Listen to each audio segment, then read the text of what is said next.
محبوب یوں نہیں سوچنا، بلکہ فطرت کا قانون یہ ہے، ضروری نہیں ہے کہ ہم ہر دفعہ بڑے گروہ کو فتح دیں، ہم بعض اوقات چھوٹے گروہ کو بڑوں پر فتح دے دیتے ہیں۔ اوپر سے کسی قوت نے اتر کے آپ کی مدد نہیں کرنی، یہ آپ کا اپنا انتخاب ہے کہ آپ نے کس رستے پہ جانا ہے۔ یہ دنیا ہر ایک کے لیے اللہ تعالیٰ نے میدان ہر ایک کے لیے یکساں ہے، ہر ایک کے کام کے لیے مزاحمتیں ہیں، کوئی پریولیجڈ نہیں ہے۔ آپ کسی بندے سے کو گاڑی سے اترتا دیکھتے ہیں، آپ سمجھتے ہیں یار اس کے لیے تو پتہ نہیں کتنے اہتمام ہوئے ہوں گے، آپ کو معلوم ہی نہیں ہے وہ کتنے پاپڑ بیل کے یہاں تک پہنچا۔ جوہر انسانیت جب اپنی انتہا کو پہنچا تو وہ نبوت بن گئی، جوہر نبوت ارتقا پذیر رہا، جوہر نبوت ارتقا پذیر رہا، چلتے چلتے جہاں نبوت اپنے کمال کو پہنچی وہ رسالت بن گئی، پھر جوہر رسالت ارتقا پذیر رہا، اور رسالت جب کمال کو پہنچی تو 5 اولو العزم پیغمبر بن گئے، اور 5 اولو العزم پیغمبر میں پھر سب سے اونچا انسان حضرت محمد رسول اللہ۔ اعوذ باللہ من الشیطان الرجیم، بسم اللہ الرحمن الرحیم۔ آج کی مجلس میں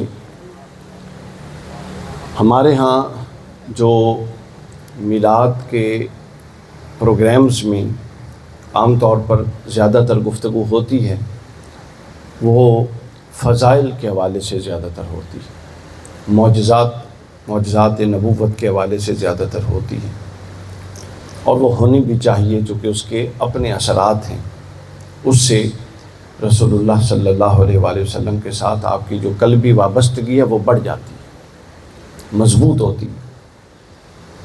لیکن ایک بات ذہن نشین رکھیے کہ جو کسی بھی چیز کا مقصود ہوتا ہے وہ کسی بھی دوسری چیز سے بہرحال زیادہ اہم ہوتا ہے۔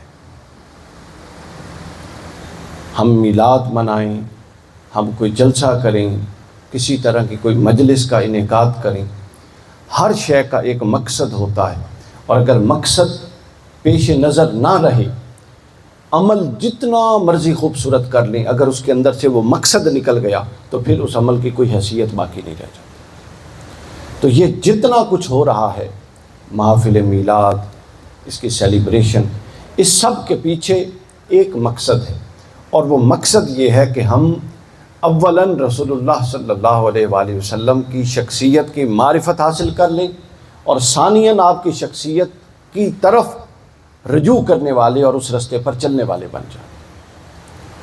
اگر آپ رجوع کر کے چلنے والے نہیں بننے اور بننے کے لیے آمادہ نہیں ہیں تو پھر سوال یہ پیدا ہوتا ہے کہ پھر ذکر کس کے لیے؟ ذکر کا مقصد کیا ہے؟ ذکر بذات مقصود نہیں ہے، بلکہ ذکر وہ مرحلہ ہے کہ آپ اس ذکر کے ذریعے محبت پیوست کریں دل میں، اور پھر اس محبت آپ کی آپریشنل فورس بن جائے، وہ آپ کے پورے وجود کو چلائے، اور وہ محبت آپ کو جس راہ پر گامزن کرے وہ راہ سیرت محمدی ہونی چاہیے۔ آج کی گفتگو میں جتنا ایک وقت ہوا جو اللہ کو منظور ہوا، اس وقت کی گنجائش میں ہم سیرت کے ان اجزاء پر بات کریں گے جن اجزاء کو ملا کے رسول اللہ کی سیرت کو اللہ نے بنایا ہے۔ یعنی کوئی اور سورس، کتابی سورس، تفسیری سورس، سیرت النبی کی کتابوں کا سورس نہیں، بلکہ قرآن مجید، چونکہ اللہ رب العزت نے رسول اللہ کی جو تربیت اور جو شخصیت بنائی وہ قرآن مجید کے ذریعے ساری کی ساری ہم تک پہنچی۔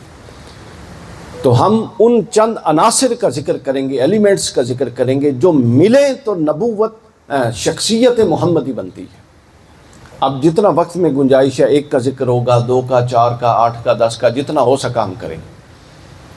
اس پر ایک پوری میری مکمل کتاب بھی آ رہی ہے، تو ہم اس کا ذکر کریں گے کہ، اور اس کی ترتیب لگاتے ہوئے میں نے تھوڑا بعض ایسی چیزوں کا لحاظ رکھا ہے جس کا عام طور پہ معاشرے میں نہیں رکھا جاتا۔ تو رسول اللہ کی سیرت مبارکہ کی تشکیل میں کن کن عوامل کا دخل ہے، اور کون کون سی چیزیں مل کر رسول اللہ کی شخصیت کو مکمل بناتی ہیں، ہم ان عوامل کا، ان اجزاء کا اور ان ایلیمنٹس کا ذکر کریں گے۔ پہلا حصہ، اب یہ ایک بڑا مشکل بات ہے رانا صاحب کہ آپ رسول اللہ کی سیرت کے عناصر میں سے جو اللہ رب العزت نے سیرت کو تشکیل فرمایا، اس میں پہلا عنصر کون سا لیتے ہیں؟ یہ ایک بہت بڑا مہمہ ہے، چونکہ آپ جس پہلو کو پکڑیں وہ دوسرے سے زیادہ خوبصورت اور نمایاں نظر آتا ہے، مگر ہم نے اپنی تربیت کے نقطہ نظر سے اس کی ترتیب لگائی، اور اس ترتیب میں جو پہلا عنصر لیا جا رہا ہے وہ ہے پازیٹیو تھنکنگ، مثبت مزاج۔ رسول اللہ کی شخصیت کی جو پہلی اینٹ ہے، جہاں سے شخصیت اور سیرت محمدی کھڑی ہوتی ہے، جس طرح یہ بلڈنگ ہے نا، جب افتخار صاحب نے بنوائی تو اس کے نیچے بنیادیں رکھوائیں، اسی طرح شخصیت کی بھی بنیادیں ہوتی ہیں۔ تو سیرت اور شخصیت محمدی کی جو پہلی اینٹ ہے وہ مثبت مزاج اور مثبت سوچ ہے۔ اور مثبت سوچ کب؟ کیا سازگار حالات میں مثبت سوچ؟ کیا جب سب اچھا ہو تب مثبت سوچ؟ نہیں، تب تو ہر کوئی مثبت سوچ کی طرف جاتا ہے۔ یہ ان حالات میں مثبت سوچ کہ جب ماحول سارا کا سارا منفی ہے اور ماحول کے اندر شے ہی کوئی نہیں پائی جاتی، آپ اپنے آپ کو تنگ گلی میں محسوس کرتے ہیں، آپ اپنے آپ کو اندھیرے میں محسوس کرتے ہیں، آپ اپنے آپ کو بے سر و پا محسوس کرتے ہیں۔ اس وقت جب ظاہراً امید کی کرن نہ ہو، اس وقت آپ کی اپروچ ایسی ڈیولپ ہو کہ آپ اندھیرے سے روشنی نکالنے والے بن جائیں، یہ سیرت محمدی کا پہلا عنصر تھا۔ اب آپ کہیں گے کہ یہ کیسے ہے؟ جب یہ آپ پہلا نقطہ سمجھ گئے تو اب میں آپ کو 2-3 مثالیں دیتا ہوں۔ یہ بڑا آسان دلچسپ موضوع ہو جائے گا، بس ابتدائی تھوڑا مقدمہ میں نے سمجھا دیا۔ مکہ کا دور، مشرکین مکہ، کفار مکہ، ان کے مظالم ہم میں سے کوئی ایسا شخص ہے جس سے چھپے ہوئے ہیں یا کوئی نہیں جانتا؟ سب جانتے ہیں۔ جانتے ہیں کہ نہیں جانتے؟ اب آپ دیکھیے کہ مکہ کا ماحول ہے، سخت قسم کی آزمائش ہے۔ جو اسلام قبول کرتا ہے اس کو گرم، ابھی ہم یہ دیکھیں گرمی کا موسم، ابھی بھی فیلنگ کتنی سٹرونگ ہے، نیچے کارپیٹ ہے، اوپر یہ چھت ہے، پنکھے لگے ہوئے ہیں، اس کے باوجود ہمیں پسینہ آ رہا ہے۔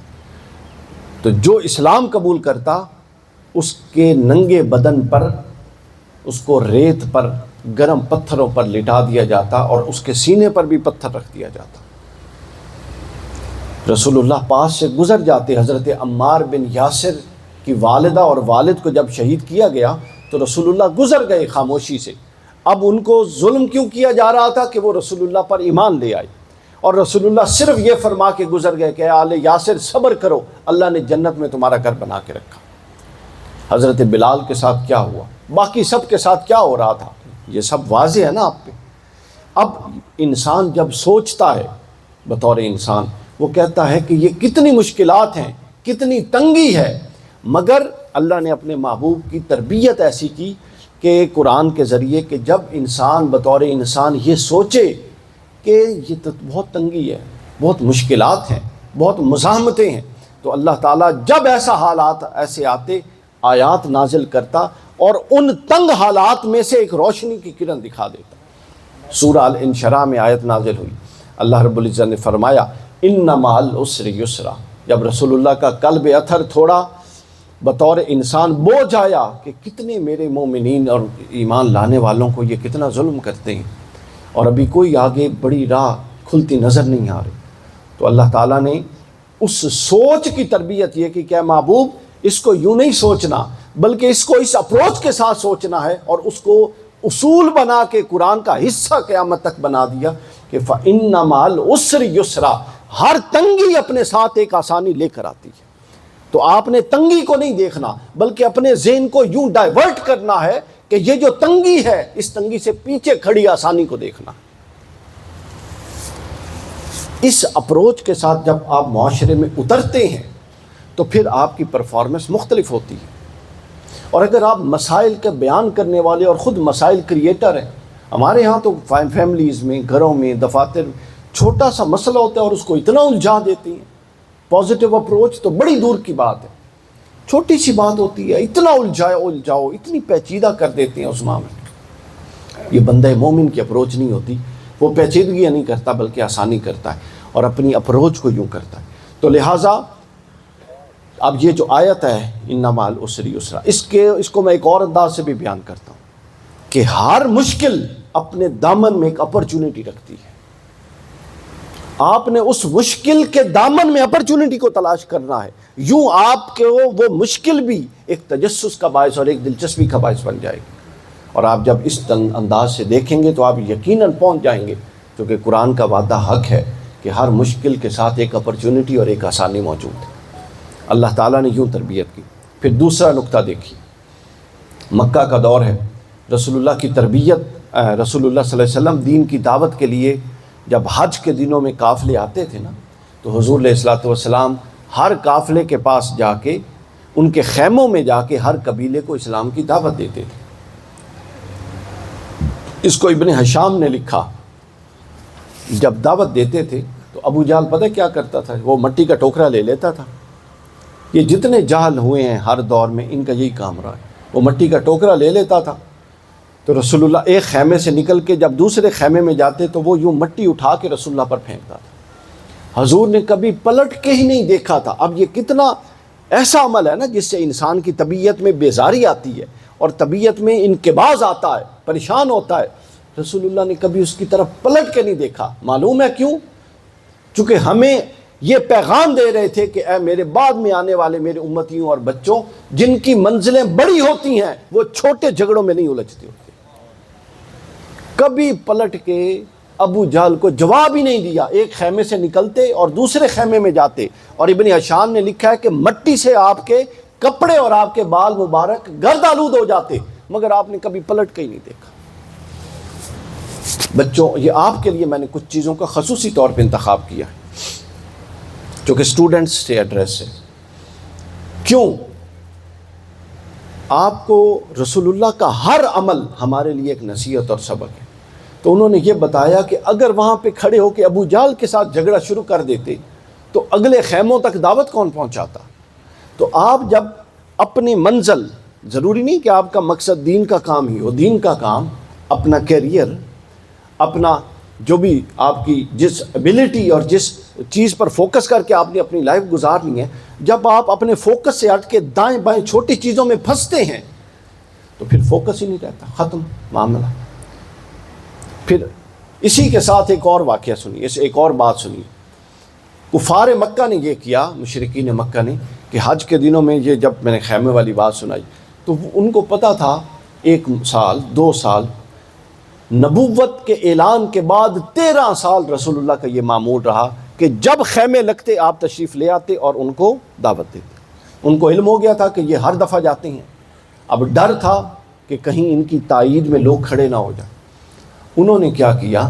انہوں نے مکہ کے پورے اطراف میں، جو لوگ عمرے کے لیے گئے ہیں نا تو وہ دیکھ لیتے ہیں، اس وقت جو مسجد حرام ہے وہ تقریباً پورا مکہ تھا، اس کے اطراف میں افتخار بھائی ہر وہ جگہ جہاں سے مکہ کی انٹری تھی 2 بندے بٹھا دیتے تھے، اور ہر طرف سے آنے والے شخص کو وہ آنے بعد میں دیتے، پہلے روکتے، اس کی خاطر تواضع کرتے، اس کو کچھ کھلاتے، اور پھر ان کو کہتے کہ مکہ میں ایک شخص ہے جس کا نام محمد ہے صلی اللہ علیہ وسلم، وہ معاذ اللہ جادوگر ہے، وہ یہ ہے، وہ یہ ہے، خبردار اس کے پاس مت جانا، وہ بیٹوں کو باپ سے جدا کر دیتا ہے، بھائی کو بھائی سے جدا کر دیتا ہے۔ یہ انتظام انہوں نے پوری پلاننگ کے ساتھ کر لیا۔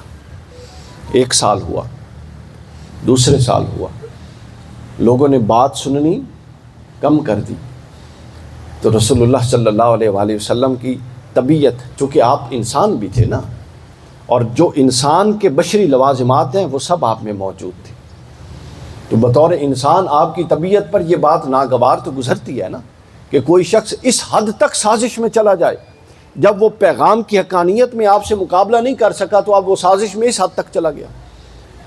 تو اب جب رسول اللہ کی طبیعت مبارکہ پر یہ انقباض آیا کہ یہ کس حد تک سازشوں میں چلے گئے، تو اللہ تعالیٰ نے آیت نازل کر دی کہ اے محبوب آپ یہ سوچ رہے ہیں کہ یہ آپ کے رستے بند کر رہے ہیں، اے محبوب اس کو یوں سوچئے کہ ہم آپ کے دشمنوں کے ذریعے آپ کے ذکر کو بلند کروا رہے ہیں۔ جس نے آ کے آپ کی بات نہیں بھی سننی، یہ داخل ہونے سے پہلے اس کو آپ کا تعارف کروا رہے ہیں۔ وَرَفَعْنَا لَكَ ذِکْرَ، ہم نے آپ کے لیے آپ کا ذکر بلند کر دیا۔ اس کو بند کر دیں، کچھ آ رہے ہیں۔ ہم نے آپ کے لیے آپ کا ذکر بلند کر دیا۔ کال تو نہیں آ رہی، اس پہ کاٹ دیں کال کو۔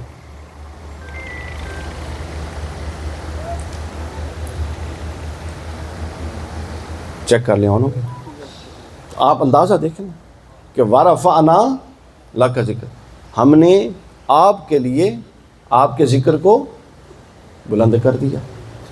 یعنی یہ نہیں سوچنا کہ کوئی ہمارے رستوں کو بند کر رہا ہے، بلکہ یوں سوچنا ہے کہ اللہ نے یہ اہتمام کیا ہے کہ میرے ہر دشمن کو مکہ میں آنے سے پہلے میرا تعارف کروایا جا رہا۔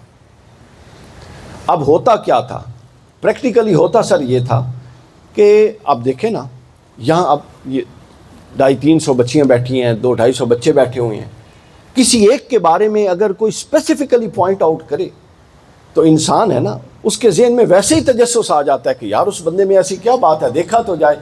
تو اس مخالفانہ پروپوگنڈے کا نتیجہ یہ ہوا کہ جس نے آپ کے پاس نہیں آنا تھا وہ بھی رسول اللہ کے پاس ایک دفعہ آتا تھا، اور پھر جو ایک دفعہ آتا تھا ظاہر ہے وہ واپس نہیں جاتا تھا۔ تو آپ دیکھیے کہ ایک ہی منفی چیز سے آپ مثبت چیز کیسے نکالتے ہیں۔ پھر اس کے بعد 20 سال عرب میں رسول اللہ اور آپ کا لشکر اقلیت میں رہا اور مشرکین اکثریت میں رہے۔ یہ ایک ایسا پہلو ہے، 20 سال بہت بڑی جدوجہد، 23 سال کی نبوی زندگی میں 20 سال مسلمان اقلیت میں رہے۔ کیا طبیعت پر بوجھ آتا ہے کہ نہیں آتا؟ انسان سوچتا ہے کہ نہیں کہ اتنا عرصہ گزر گیا، اتنی مشکلات برداشت کی، اتنی جنگیں کی، ابھی تک ہم اقلیت میں ہیں، اکثریت میں نہیں آ سکے۔ اللہ رب العزت نے جب اس طرف توجہ پہنچی تو قرآن مجید کی آیت نازل کر دی، کم من فئۃ قلیلۃ غالبت فئۃ کثیرۃ باذن اللہ۔ اے محبوب یوں نہیں سوچنا، بلکہ فطرت کا قانون یہ ہے، ضروری نہیں ہے کہ ہم ہر دفعہ بڑے گروہ کو فتح دیں، ہم بعض اوقات چھوٹے گروہ کو بڑوں پر فتح دے دیتے۔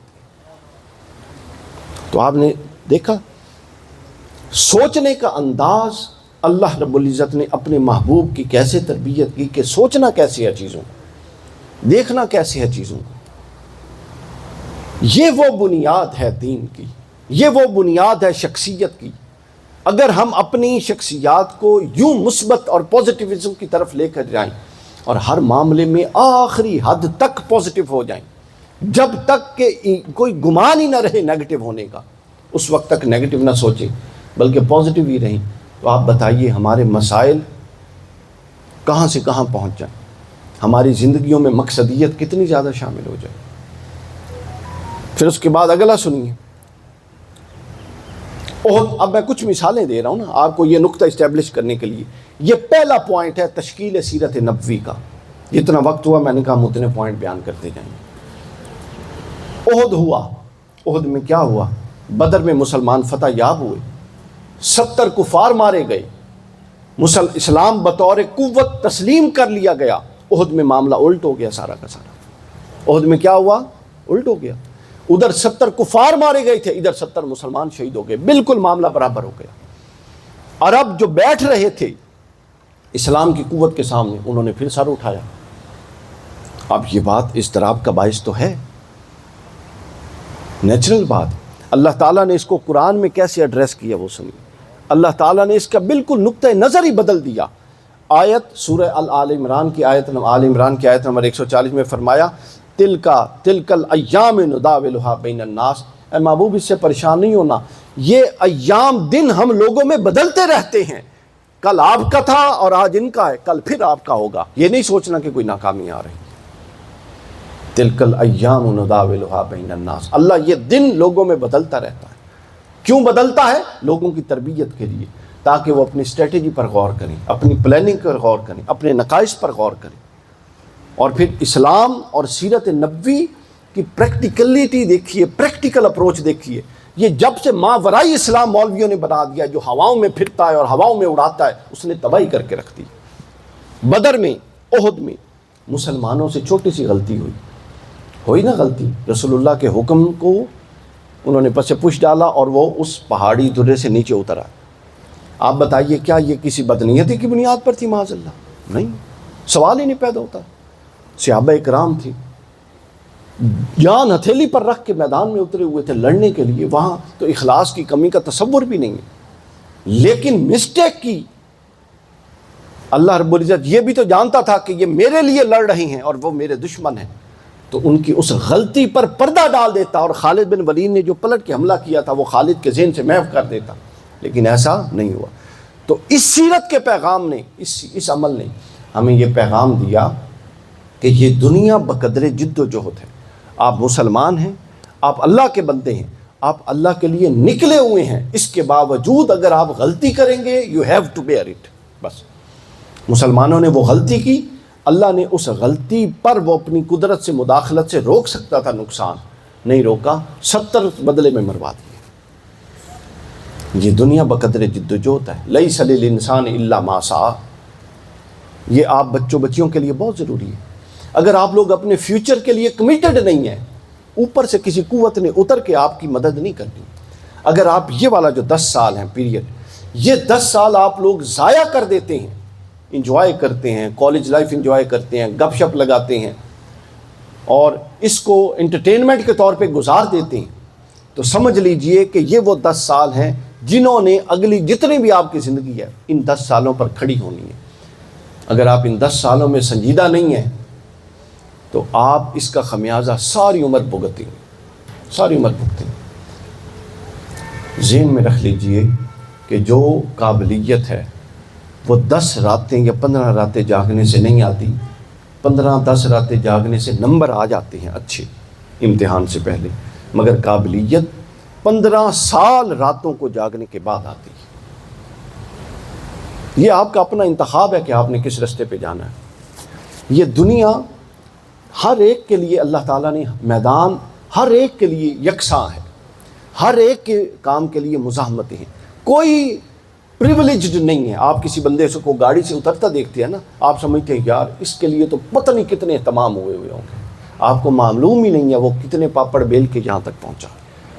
یہ دنیا کا ماحول ہی ایسا ہے کہ ہر جگہ ہر بندے کے لیے مختلف نوعیت کی مزاحمتیں ہیں۔ وہ دین کا کام ہو، اللہ کا محبوب سرور انبیاء، اب رسول اللہ کا منصب آپ کو معلوم ہے، اللہ نے سب سے پہلے عالم جمادات کو خلق کیا، اس کا سینہ پھاڑا پہاڑوں کا، تو وہاں سے عالم نباتات نکلا، پھر نباتات کو کھا کر اللہ نے حیوانات بنایا، پھر حیوانات کو کھپا کر اللہ نے انسان بنایا، پھر انواع میں انسان سے اوپر اللہ تعالیٰ نے کوئی مخلوق نہیں بنایا، پھر انسان کا جوہر انسانیت ارتقا پذیر رہا، کوئی کافر، کوئی مومن، کوئی فاسق، کوئی فاجر، تو جوہر انسانیت ارتقا پذیر رہا، اور جوہر انسانیت جب اپنی انتہا کو پہنچا تو وہ نبوت بن گئی، پھر جوہر نبوت ارتقا پذیر رہا، جوہر نبوت ارتقا پذیر رہا، چلتے چلتے جہاں نبوت اپنے کمال کو پہنچی وہ رسالت بن گئی، پھر جوہر رسالت ارتقا پذیر رہا، اور رسالت جب کمال کو پہنچی تو 5 اولو العزم پیغمبر بن گئے، اور 5 اولو العزم پیغمبر میں پھر سب سے اونچا انسان حضرت محمد رسول اللہ، یعنی اللہ کی مخلوقات میں رسول اللہ سے اوپر کوئی شے ہے ہی نہیں۔ اگر رسول اللہ کے لیے اللہ نے یہ مزاحمتیں ختم کر کے میدان ہموار نہیں کیا، انہوں نے کہا مزاحمتوں میں کیا، تو آپ نے بھی مزاحمتوں میں کرنا ہے، یہ بات ذہن میں رکھ لیں، یہ اصول ہے، یہی کرنے کا کام ہے اس دنیا میں۔ تو میں بتا رہا تھا احد کے دن غلطی ہوئی تو حضور نے اللہ تعالیٰ نے فرمایا محبوب کوئی بات نہیں، ہم دنوں کو لوگوں میں بدلتے رہتے ہیں۔ پھر اس کے بعد آپ دیکھیے میدان کربلا کیا تھا، لگتا تھا کہ سب کچھ ختم ہو گیا، ایک دفعہ ایسے لگتا تھا نا کہ سب کچھ ختم ہو گیا، اہل بیت نبوت کا یزید نے، اس بدبخت نے خاتمہ کر دیا، مگر تاریخ نے اور یہ زمانوں نے ہمیں بتایا کہ جو حق پر ہوتے ہیں وہ ظاہراً یہ نہیں دیکھا جاتا کہ وہ لو جی یہ تو حق ختم ہو گیا، نہیں، بلکہ اللہ کا امر اور فطرت حق کو زندہ رکھتی ہے، اور وہ دیکھیے ظاہراً لگ رہا تھا کہ ہر شے ختم ہو گئی، آج ہر گھر کیا، ہر دل کے اندر اور ہر دل اور ہر دھڑکن کے اندر اہل بیت اطہار کا تذکر ہے، اور یزید کا نام کوئی لیتا ہے تو لعنت کے ساتھ لیتا ہے۔ تو گویا ہر مشکل اور ہر منفی چیز کے اندر ایک خیر کا پہلو پایا جاتا ہے۔ آپ کا یہ کام ہے کہ آپ نے اس خیر کے پہلو کو دیکھنا ہے۔ آپ کا میدان دوستو یہ ہے کہ آپ نے اپنے اندر یہ استعداد پیدا کرنی ہے کہ میں دیکھ سکوں اس مشکل میں اپرچونٹی کون سی ہے،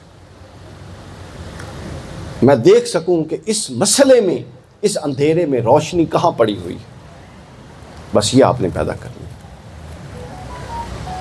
یہ وہ طرز فکر تھا جس نے رسول اللہ کو دنیا کا سب سے پازیٹیو انسان بنا دیا۔ منفیت اور منفی سوچ آپ کے پاس سے بھی نہیں گزری تھی۔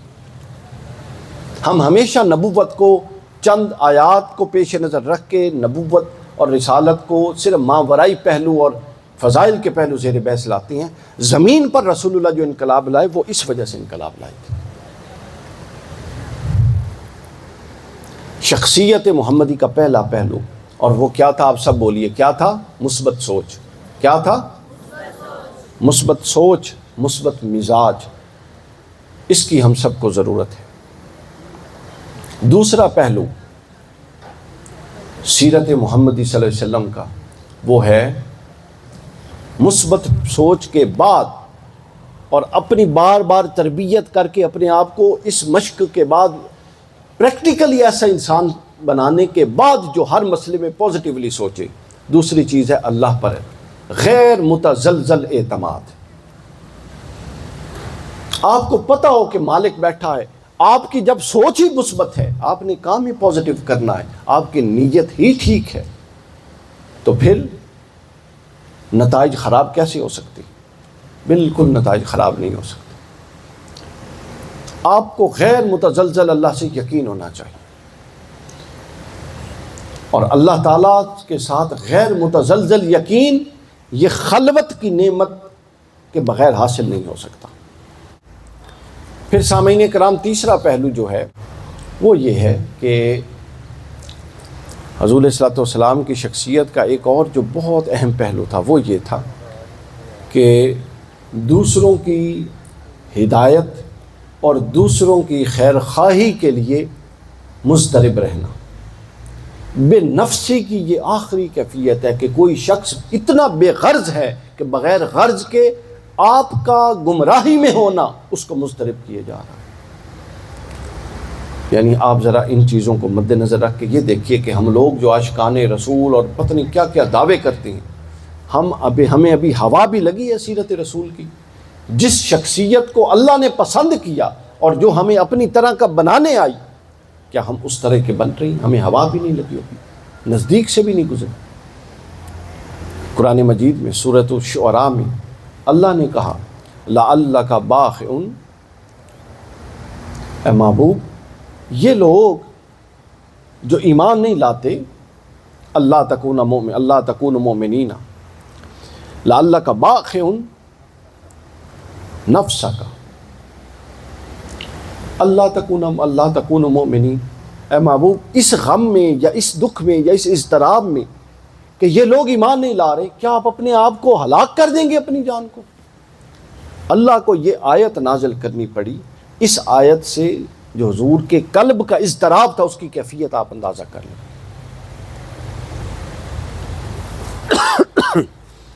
2 سے 3 جگہوں پر یہ ہے قرآن مجید میں، اے محبوب کیا اپنی جان کو آپ یوں ہی گھلا دیں گے، گھول دیں گے جس طرح کوئی شب پانی میں گھلتی ہے، اس دکھ میں کہ یہ لوگ ایمان نہیں لا رہے، اس پریشانی میں کہ یہ لوگ جہنم میں جائیں گے، اس وجہ سے کہ یہ لوگ گمراہ ہو رہے ہیں اور گمراہی کو اپنائے ہوئے ہیں۔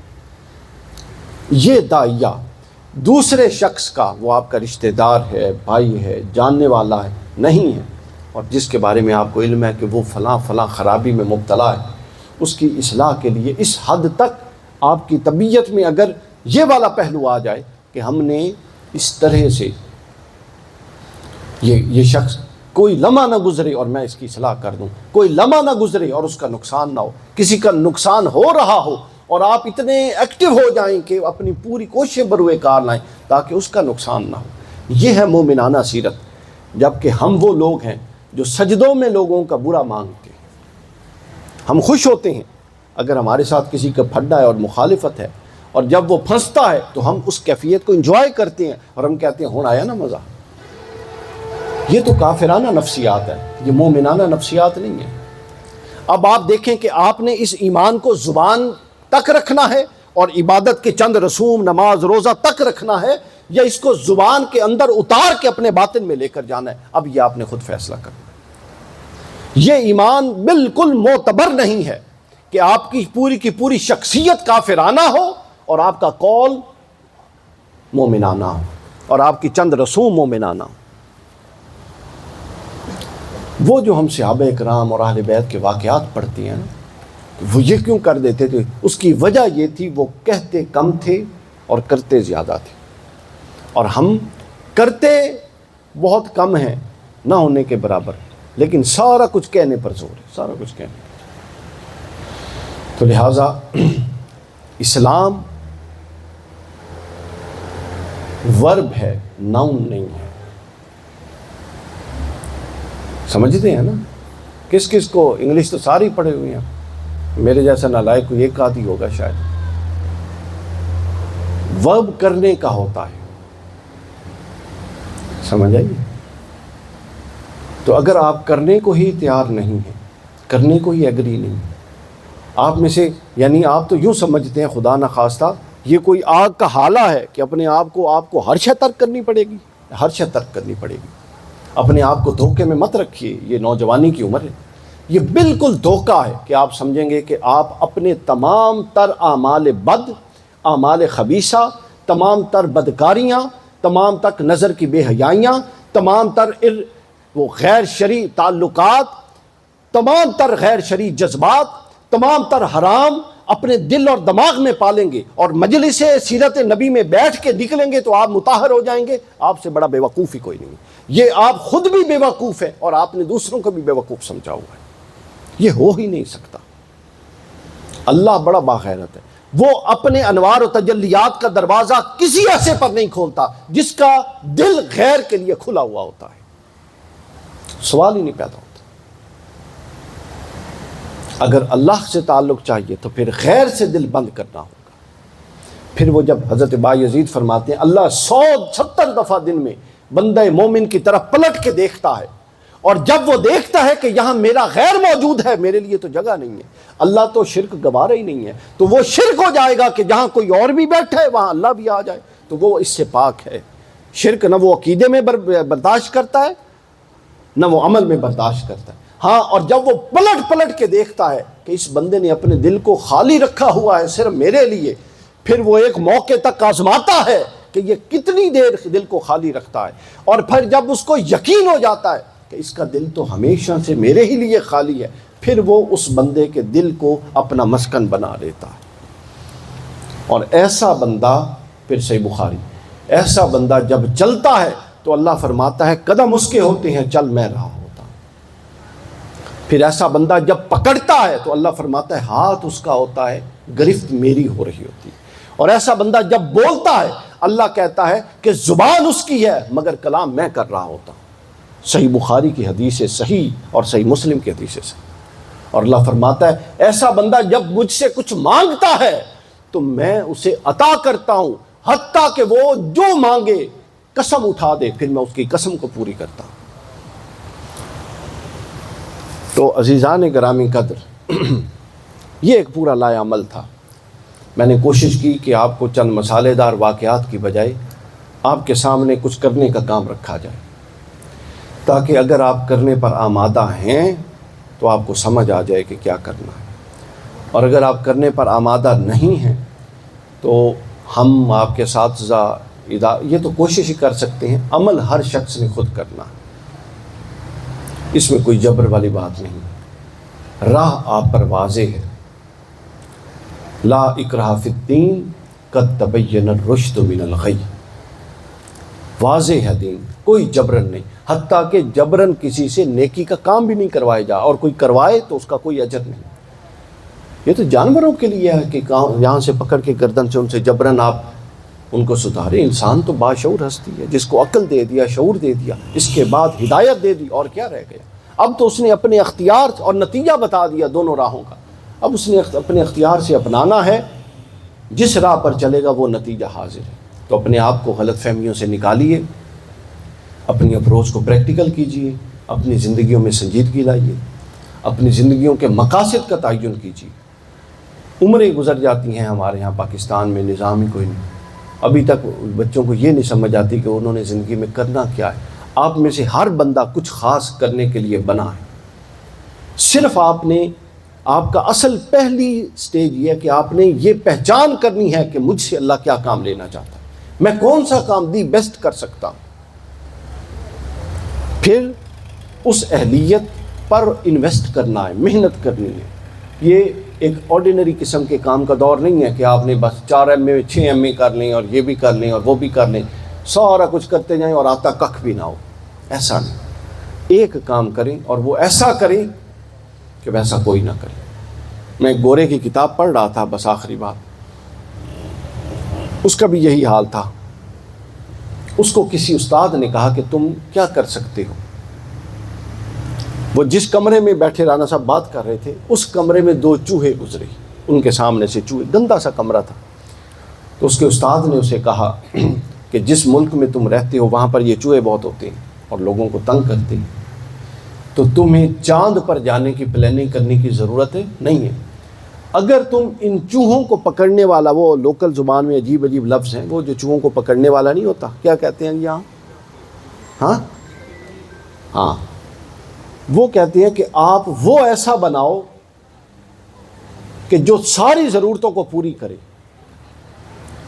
اور آپ جیسا وہ جو چوہا پکڑنے والا ڈیوائس ہے وہ کوئی اور نہ بنائے، تو تم دیکھو کیا ہوتا ہے۔ اور یہ مذاق کی بات نہیں ہے، لٹرلی اس نے اس پر 6 مہینے ریسرچ کی کہ کیسے اس کو پکڑا جا سکتا ہے، اور اس پر وہ بنایا۔ اور پھر یورپ میں 80s کی رو میں، یورپ میں وہ دنیا کا سب سے بڑا بزنس مین تھا، اور وہ بناتا کیا تھا؟ چوہوں کو پکڑنے والا وہ کھڑکی۔ امپورٹنٹ یہ نہیں ہے کہ آپ کیا کر رہے ہیں، امپورٹنٹ یہ ہے کہ آپ کیسا کر رہے ہیں۔